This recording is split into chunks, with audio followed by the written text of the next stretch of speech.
L'avant 89, oui, pas encore comprendre la Révolution, mais l'avant 89, ça me semble essentiel. Par rapport au volume 2 qui, lui, aura déjà réglé les modalités d'action et du basculement. Voilà. Et le volume 2 s'étendra de juin au mois d'octobre. À partir de ce moment-là, on est vraiment dans l'histoire de la Révolution française. Dans le livre, on est dans une période de passage qui a souvent été considérée comme étant un passage obligé, puisqu'on l'a souvent lu en fonction de ce qui s'est produit, de la souveraineté du peuple, de l'égalité fiscale, de la lutte éventuelle contre l'esclavage par exemple.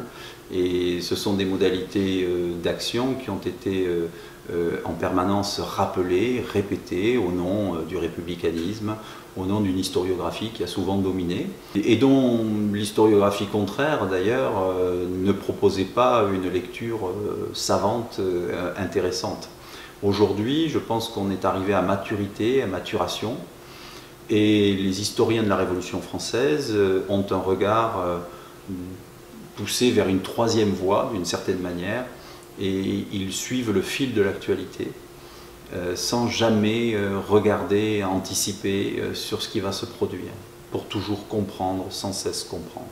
Donc quand on est in situ, quand on est dans les rues de Versailles, quand on est au jour le jour, quand on voit les gens manger, boire, se loger, on imagine aussi qu'ils ont dû discuter, se disputer, se confronter, être de grands démagogues, de grands entraîneurs de foule,